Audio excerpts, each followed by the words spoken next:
Hello, welcome back. Nigel here with you, Nigel's Modelling Bench, and once again it's Wingnut Wings Wednesday, and we have a couple of looks at bits and pieces and a couple of books to look at today, and I think next week we need to actually start getting on with some building, don't we? I do have a kit to review, another kit to review that's been very kindly sent to me, but I think that's going to be in next week's programme. So, I may even do it as an additional sort of, in midweek. So, here we have, this is the Wingnut Wings, the Duellists, and as you know, I bought this kit with a sprue missing, and then bought another one to make a copy of the sprue, and then did an auction, and Malcolm won the auction over in Australia, I believe he is. And yeah, well, I need to get in touch with you, Malcolm, and give you the total cost with postage and everything, but there is a reason I've held off, and the reason will become apparent during this video. So, that's if you're watching, Mel. So basically, we got this kit. It's the Duellists, it's the Sopwith Camel and the LVG C6. And one of the sprues for the LVG C6 was missing. That sprue being sprue D, this one here, which had the lower wings, the tailplane, the actual axle of the undercarriage and the two wheels. Thank God it wasn't one of these. It was missing. So what I thought I'd do was I would go and buy another kit, make a copy from those parts, make some moulds, and then make my own resin parts to replace what's missing. And here we have said parts. So here's one of the lower wings. You can see here on this end, you can see there's black super glue in there. I've put brass rods in there because these appear very, very weak. I would probably even do this on the plastic parts. Having said that, when they fit in, they're actually in shear right up to the end. So probably not an issue with weakness or whatever, but being resin, they're more brittle than they are if they're styrene, so I thought I'd do it. The other thing is we've got a slight amount of bow in them. Both of them are bowed exactly the same, so we need to be straightened out. The first one I did, guess what, got out of the mould and dropped it, and it landed on that end, of course, wouldn't it? So it snapped them off, so I had to make another one. But it's great because I've got this one and I can test with straightening it, and I've actually run it under a hot tap, and it's still not dead right on that end, but yeah, hot water from the tap seems to be enough to straighten these. I spoke to Ray Rimmel. Apparently they should. It's very strange because they both have exactly the same warpage in them, so probably the plastic parts have as well, so look out for that, Mel. Yeah, I've spoken to Ray Rimmel, and like straightening them with hot water is working. You just basically run them under a hot tap, give them a little stress like that, and then they'll come back. And I've done it in the bathroom, so I can run it under the hot tap, and then straight away I've got the shower cubicle next to me. I've got the flat glass to hold it against to cool it, and it seems to work. So we shall see. So I'll give those a go, and I'll let you know how I get on. But we're going to build this one on our Wingnut Wings Wednesdays. We're going to build that model. Tailplane is here. That's all done. I've got to clean out that slot in the middle. Because when you make molds, you don't have anything that can trap the part in there, so you basically seal up. So all I've done there is put white glue into the plastic part, and you can see in that centre slot there. So there's our tail plane. We have our wheels here, which I've already drilled out, so you can see they're there, lovely. And then finally we have over here, this is our axle with the brass rod inside. Somebody did ask, and I think their message disappeared, I haven't seen it again, but they asked, how did I get the brass rod in there? Well, basically you cut a brass rod to exactly the right length and just open the mould up with your fingers and put it in the mould where you pour the resin in. And what it is, you've got these recessed areas here where something's going to go to hold the wheel on. And basically, if you have to think in reverse with moulding. Basically, those bits are raised rings in the mould, so the brass is supported in them, and it can't float around end to end because you cut it to exactly the right length. I think it's 60.4 millimeters. But yeah, I've put one of those in for Mal in his box, so he's got one because it's much stronger than the plastic part. So there we go. Apparently, the Sopwith Camel needs it as well. So there we go. So that's all our our resin parts all made up. So we can now get on. By the way, that is still on its pour plug. It needs to be cut off and cleaned up. So we can now get on with making that one for our Wingnut Wings Wednesday specials.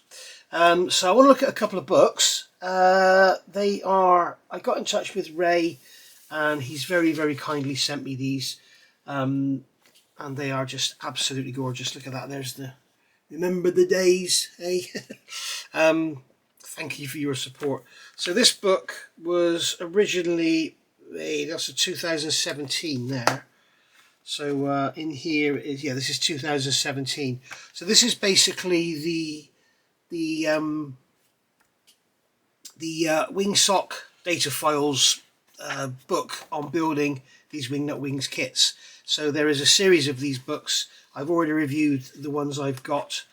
You can see some others there. There we have the Albatross, we have the Fokker D7, and we have the AEG G4 there as well. So you can go and order those on the. I'll put the link down below to where you can go and order it. And I'm going to show you another book in a minute, which is very nice and very rare. So it's going to be first come, first served. So here we have Sopwith Camels and the LVG, I keep saying LGV, the LVG C6. And this is by Ray Rimmel. So here we go. We'll do a full look at this book just to see how lovely it is. And as I say, Mal, if you want me to buy one of these, or I'll put this one in with your model and get it off to you, and I'll buy another one. If you want this, it's 26 quid plus the postage. I'll just add it to your bill. If you want one, it saves you ordering one from here and paying the postage to Australia. So there we go. So there's the model itself, and then here we can see one in a museum, and then we've got an original black and white World War I type photo. Is that World War One? Dating from early 1960, that is. Is that one or is that one? That's that one, I'm sure. So here we've got a 1/72 scale Airfix kit in the baggie. Remember those? And then coming over the page, what he's done here is looking at all the Camel kits. So I think probably this book was originally going to be on the Camel, and then of course he's added to it to make it the Duellists book. But you can see here we've got basically 6 decal schemes. There are 5 Camel kits available, and then you've got the Duelist one. The scheme of the Duellists Camel is not available as a standalone kit, so if you want that one, where 2 of them met the LVG and brought it down, you have to get the Duelist kit. You can't get that option in these. So basically, that's why you can see this one down here. This has got the lozenge decals in it and all the taping as well. So we've got the 5 versions of the kit available. You've got the F1 Camel BR1. We've got the F1 Camel Lerone, the F1 Camel USAS, which I actually have, and you've got the F1 Camel Clerget. You've got the F1 Ships Camel, which is talked about in this book, and then we've got the F1 Camel and LVG C6 Duelist, like I've just shown you. So you can see the sprue layout there. Typical Wingnut Wings, fairly simple, not too difficult, but there we are. So there we have those. And then here we've got another picture of that built model. That's going to be Ray's built model. Another view there. And then we're straight into the build. And he's telling you basically step by step how he goes about building it, how and when he adds control cables and stuff, how he paints parts, how he applies decals and all sorts. So very, very much worth having for building the model. Here we can see we've got an actual picture there of the inside of the cockpit. And then here we've got photographs, wartime and restored photographs of the real thing, giving you all the colours and everything. I believe a lot of these pictures are actual real, they are real aircraft. They're not sort of replicas. And I think all the colours and that I think they stick very, very religiously to everything.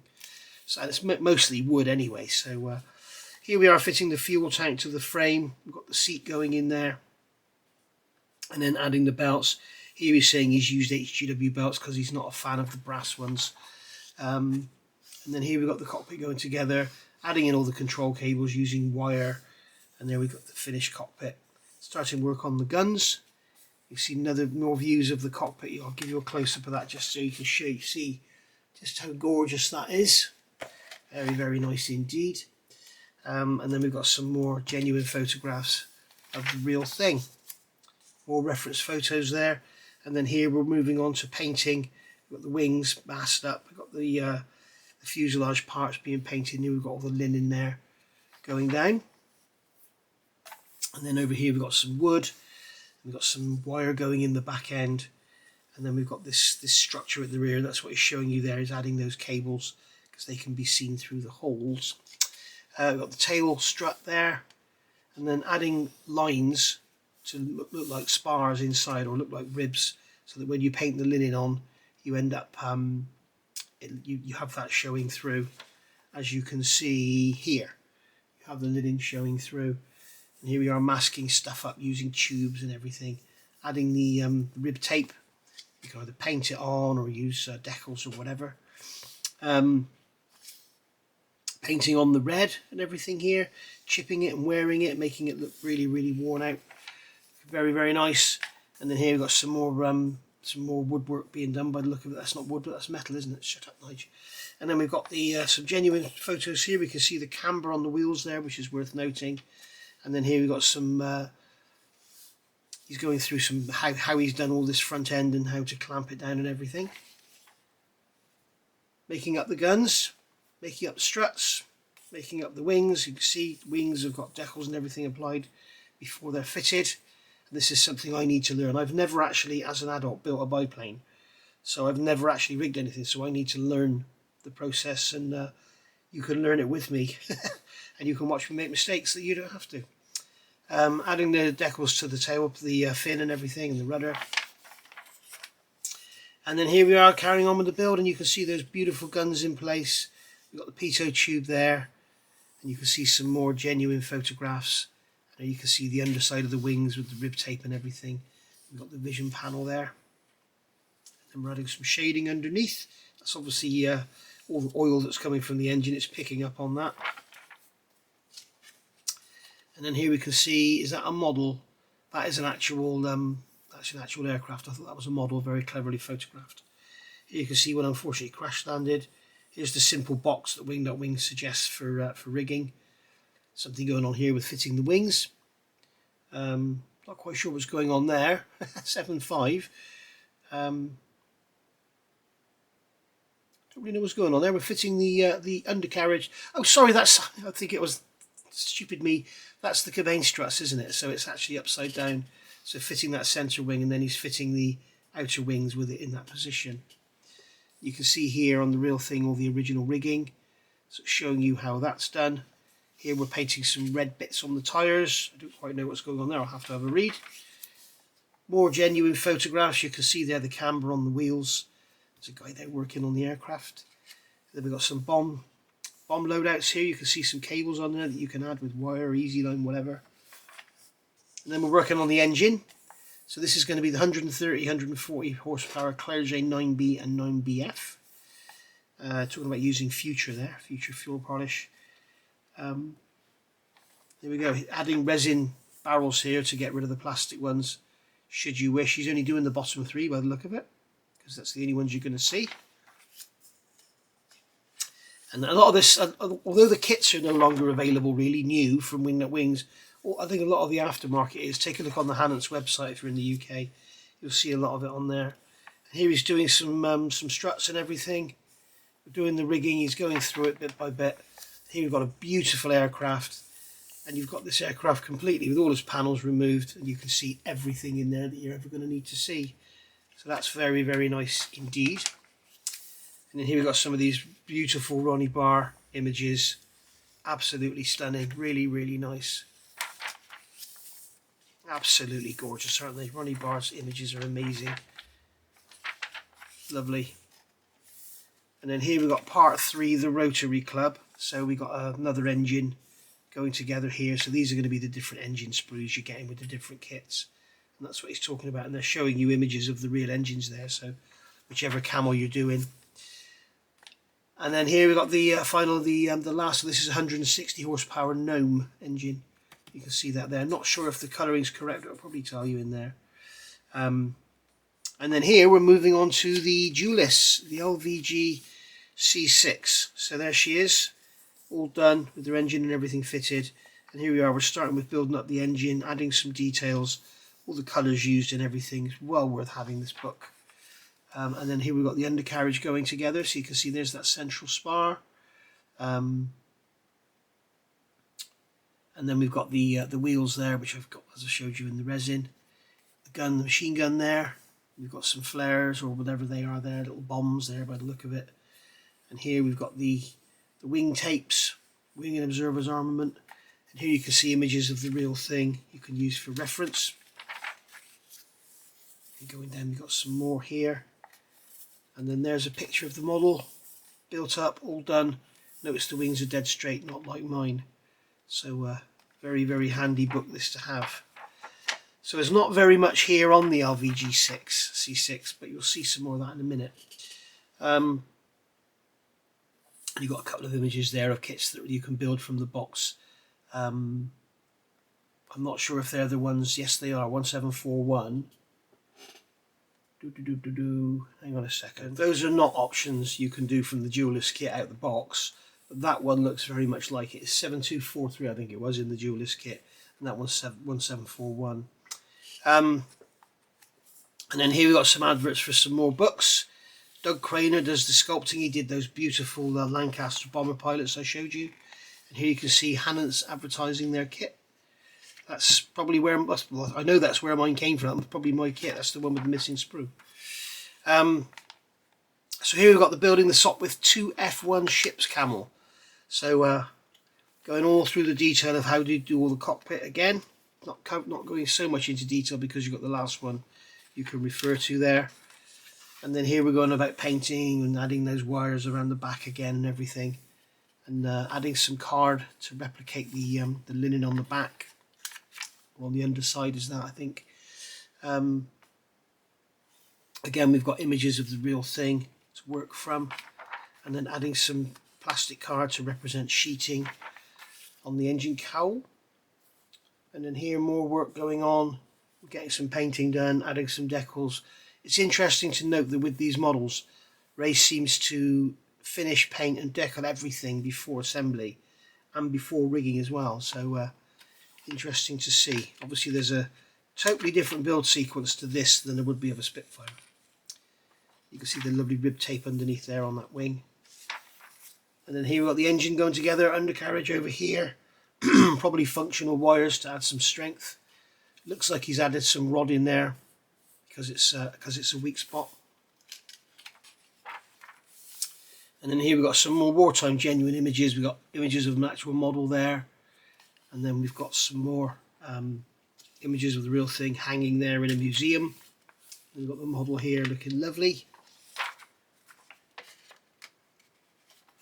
And then coming over the page here, we've got Tondern Raiders. So there they are on a ship with the barriers up around them. And then we've got some bombs, £50 bombs. I guess they're the ones they dropped. Oh no, they're underneath. I wondered if it was the ones they picked up and literally dropped over the side. And then here we've got aftermarket accessories. So we've got a list here of all the aftermarket stuff. Gas Patch have been in touch. I think they're going to be sending me some of their stuff. They've got guns and wheels for these kits. So they're going to look very, very nice indeed.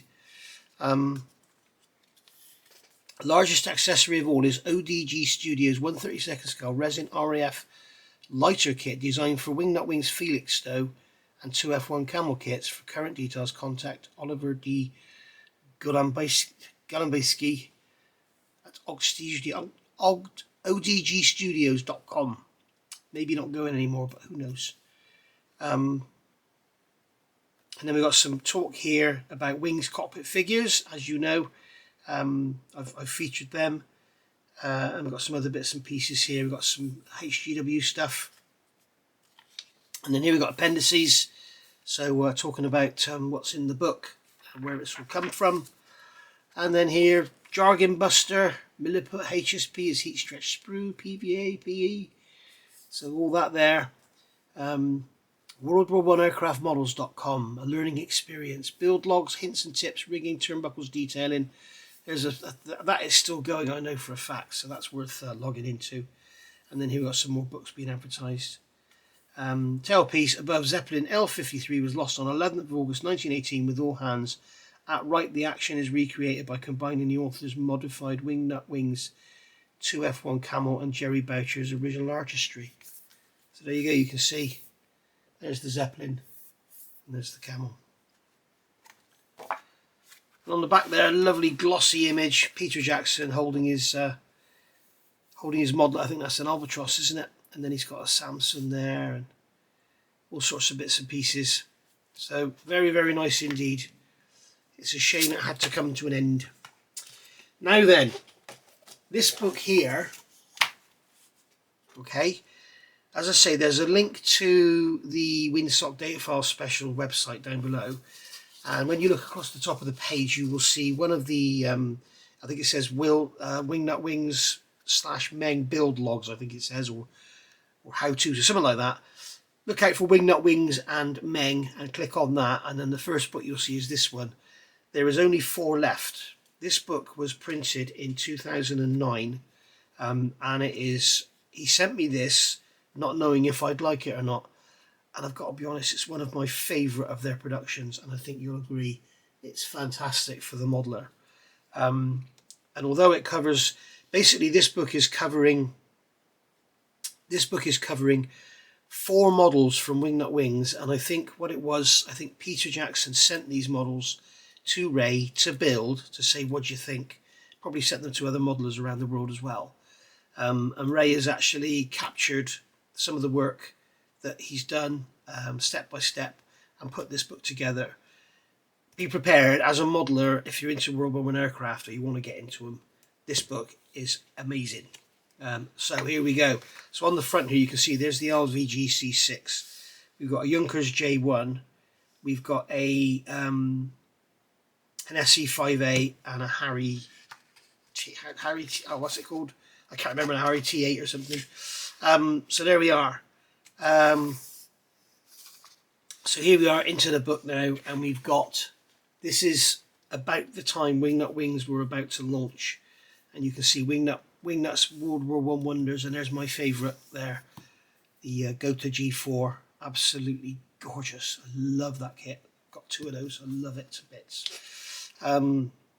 So there's a false there. We've got some other bits and pieces here. You can see this is what was coming. So lovely, lovely times, weren't they? So here's the Junkers J1. This was their first release, and this is the first model I ever saw for Wingnut Wings. I saw this huge, massive wingspan biplane with all purple and green, and I thought, what's that then? And that was when I fell in love with them. And then I saw a Gota G4, and that was when I really fell in love with them. And that was when I had to go and get one, and I got one straight away, and then I sold it. And then I bought another one, and then I bought another one. So there we go. We'll see some prices and some adverts in here in a minute. It'll make you bloody cry. So we've got all the kit contents of the Junkers J1. There's one of these on eBay at the moment for £499.95, should you be interested. I've got one and it's not for sale. So here we have all the sprues in that kit. It's a big old beast, this thing. It's huge. So very, very nice model. And of course, no rigging, so that's going to be really helpful for you. And it's got all this lovely corrugated sheet metalwork. As you can see here, it says heavyweight all metal armoured biplane. So yeah, it's like, you know, World War I meets World War II kind of thing. So for starters, it's very large, spanning over 490 millimeters. So there we go. And you can see here we're starting off with painting up all the insides of the cockpit, adding some cockpit detail and engine bearers and everything. Going over the page, we got the seat with the belts going in. And then he's probably doing these out of the box actually, because I think these are builds for Wingnut Wings to see how they go together. And then you can see adding the lower wing and everything there. We've got the interior cockpit detail. So obviously that cockpit detail, it's interesting that we've got half the fuselage attached to the wing, and then we're putting the other half off once it's attached. Strange. You have to read the text. Go and get yourself one. As I say, there's only 4 of these left, so get to the link now and go and order. Let's see how quick they sell out. The ice postman there with another delivery. Right, where was I? Seat gone together there. You can see on top of the fuel tank. They did like to put their pilots in their fuel tanks, didn't they? Belts on there as well, and we can see the fuselage there on the wing gone together. Again, we've got the fuselage on the wing, doing some masking to paint the fuselage. Once again, Ray's gone for his painting all the camouflage and everything before it's finished, which I find very unusual, but something I'd like to try, because it will make bringing the model together nice, because sometimes after all the building you don't really want to be bothered with all the painting and everything. Certainly I don't. A lot of people build to paint the model. I kind of lose interest once I've built it, as you all know. So there we go, we've got that all done, and then we've got wings and tail planes and everything gone together, all painted, and then we're building up the there's some advice in here and everything. I say it would be advisable. He's saying here it would be advisable when parting the wing sections from their flow gates to cut the latter well away from the moulded surfaces. Once removed, carefully nib the residual stems away. If you are careless in this, you will only have to fill the resultant tears when smoothing over the leading edge join lines. Okay, an easily avoidable chore. This is one of the things with some plastics in some models. When you cut close to the sprue, it will rip a chunk out of them. It's particularly true of the Meng green plastic. If you've got one of those kits, then they do tend to want to easily rip chunks out of things. Here we've got the underside with the tail skid and everything on, building up the wings, and then here we've got the decal sheet with lots and lots of crosses on there. And then here it says pause for painting. The various main components were brought together for final painting, all dry assembled for ease. Undersurfaces were treated to a light overall spray of Polyos, British interior green, the lower in German World War I Hellblau from the same source. German World War II Hellblau, sorry, from the same source. Careful masking of the fuselage is required for lower surfaces. And here we can see building up the engine, how to detail. He is adding detail. I'm not sure if he's adding detail or not. It looks like those push rods might be added. And then here you can see the colour restoration engine, and there's an aircraft sat. There we go. And then here all the undercarriage and everything coming together, engine coming together, machine guns coming together, and then the model really is starting to look like a Junkers J1 now, with it all painted up and everything. And here we can see captured by Canadian forces in 1918. Has been prepared for road transport and subsequent shipment overseas. It is now at Rockcliffe awaiting eventual restoration. Bloody hell. There we go. Well, that was in 2009. Here we are 15 years later. We don't know exactly what the state of that is now. So,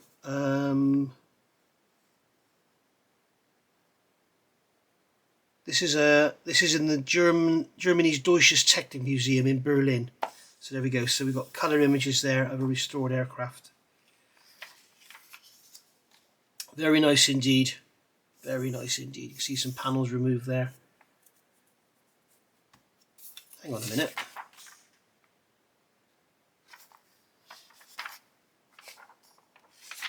I'm just looking. Is this?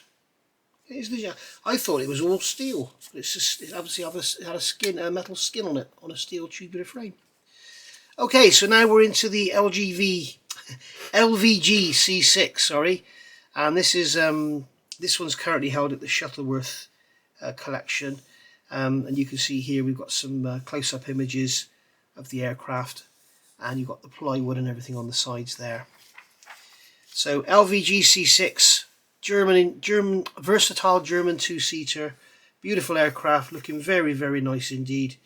And you can see we have dead straight wings, unlike mine, which are bowed. And you can there's the sprue that was missing. See the tailplane, two wings, and the wheels there.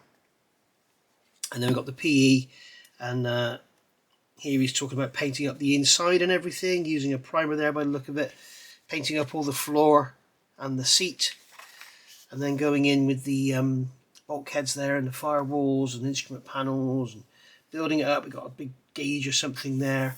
Here's the engine gone together, and then this is all about doing the wood now.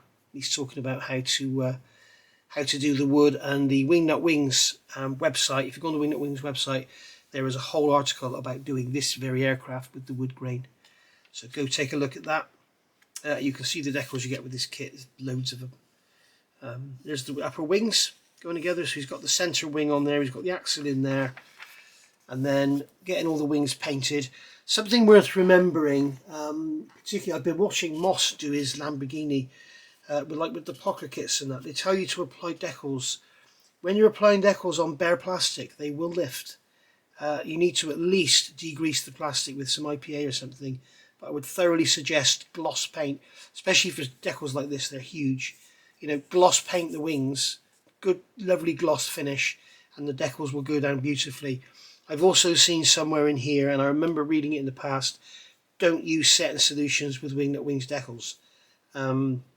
Just put them down with water and they will go down absolutely fine. What I found, I did some experiments, and I found that when you use setting solutions, they wrinkle up as usual, as they always do, but they don't settle back down. I don't know how the Mr. Hobby reacts or whatever, but we shall find out. I've got some decals I can experiment with. It's just barking away downstairs. So here we've got the doing the decals on the wings, and he's explaining how he's done that and everything. It's really, really helpful, especially for somebody new to it like me. All the words he's got in here are just fantastic. It's such a great help. This book is worth its weight in gold. And then here we can see the aircraft getting all its rigging done and everything. And then here we've got some genuine photographs of the real thing. Look at this, guys. Look at this. $79 US with free shipping. That's worldwide free shipping. So back in 2009, you could buy that kit for $79, which is what, 60 quid in today's money, and get free shipping. So it would come to you £60. You'd have to pay the VAT if you got caught. So it's going to cost you around about £72 by the time it's at your front door. That kit today is for sale for £495. Oh, the days. Look at this. SE5A, $59. Bristol F2B Fighter, $79. LVG C6, $79. And free shipping. Absolutely crazy. And they are the 4 aircraft that are featured in this book. And I'm pleased to say I've got all 4 of them. So here we've got Wingnut Wings coming soon. We've got some figures coming. We've got a 1/32 scale Sopwith pup. We've got the Gota G4. Yes, please. And yeah, if this was only if we could go back and buy all these kits now and then come back forward to 2024. Actually, no, probably stay in 2009. It was better then, wasn't it? We had a bit of a recession going on, but yeah, it was better than it is now, I think. There's the RE8. That's I was trying to think. Harry Tate RE8. That's what I was trying to think of. And then coming over the page here, we've got some hints and tips of more models that are coming our way under the line. We've got some very fine fellows. So there we go. Resin figures. There's a lady there with a dog. Then we've got a lot of people's favourite aircraft. We've got the SE5A, classic World War I dogfighter. You can see they're looking absolutely beautiful. You can see here once again we're covering the kit. We've got all the sprues laid out. And then starting off with the cockpit, going on to the interior. He's painting different colours on various parts. There we've got an image of the real thing. And then coming over the page here, we've got more interior shots with some cabling on the inside by the look of it there. Getting it all together, the fuselage and everything. Taping down the tailplane and the elevators to get them glued together by the look of it. And then here, adding more detail to the cockpit. We've got the engine cowling covers there. And then the whole thing's all come together. Now here you see he's leaving the painting until after it's together. So it's an unusual thing for Ray to do. And then here we've got the linkages on the real aircraft, so you can see how it all works with the horns and everything. Engine coming together there. Beautiful V8 engine. And then, or is it a V12? I think it's a V8. You can see there the bottom of the engine, that's the sump there. And then we've got the underside of the wings with all the rib tapes and everything. Model looking lovely. And then here he's showing you the decal sheet. And then going forward, we've got all this here. Looking very, very nice indeed. And then finally, for this book, we've got the F2B, King of the British Two-Seaters. The Bristol Fighter. And yeah, beautiful, beautiful aircraft. Big old, you know, lanky thing, isn't it? It's all, I can't think of the word I'm looking for, but it's all lovely, isn't it? So we've got all the sprues here with the photo etch and the clear parts in there. Again, starting off with the seat, got the wicker of the seat and everything, how he's painted that and weathered it and pointing to something there. And then we've got got some engine covers there. We've got the sides of the cockpit coming together here with all the wood grain. And the wood grain parts there, instrument panel, all of that coming together. Seat belts all painted up. He doesn't seem to mention annealing the brass, but he does mention that he doesn't like using brass seat belts. So interesting to know if Israel's now started doing that. But if you anneal them, basically heat them, to sort of a dark red colour. Don't go too bright because they'll just melt on you. But heat them to a dark red colour, let them cool, or quench them in water, whichever way you want. And the correct way to anneal brass is to quench it in water, but you can just let it air cool. And then they'll become really soft like lead, and then when you lay them down, they just stay instead of springing back. And they do lay down very realistically then. You can see here cockpit together with the ammunition drums in the back, the gunner's position. Here's another picture of the Bristol fighter from the RAF Museum. And there's the undercarriage coming together, engine bearers, all very spindly, very easily breakable, so going to be a very careful build, this one. And then we've got a bomb rack there, we've got the decal sheet, all of our tailplanes and elevators and ailerons all taped into place to dry flat, which is a good idea. When spraying the wing and tail parts, control surfaces were held by masking tape on the opposite side, the centre section pegged with a cocktail stick in the compass aperture. After the CDL had dried, the tape was reapplied to these surfaces, which were flipped, and the PC10 went on over the top sides. Oh, okay, so it's for painting. That's why he's doing that. Then we've got the decals going on the rib tape and everything before assembly. Working on the engine now. Got the engine in there, all looking lovely. Very, very nice indeed. That's a V8, is it? Or V10? Not sure. And then we've got the... oh, it's a V12. It's actually a V12 by the look of it. So, yeah, very nice. Got wing struts there. We've got a machine gun here. And he's starting off his rigging. He's using Easy Line. As I say, there's lots of information in here to read. I'm just basically covering what's in here, and then you can get it and go through it. So there's talking about the rigging, and apparently I read this in here. Apparently Wingnut Wings were going to bring out some turnbuckles on that, and some of them were going to have a slot in the back so you could place them over your rigging, whatever you choose to do your rigging with. But I don't think they ever produced them, did they? It talks about using different types of material there for rigging sources there, different companies you can get it from.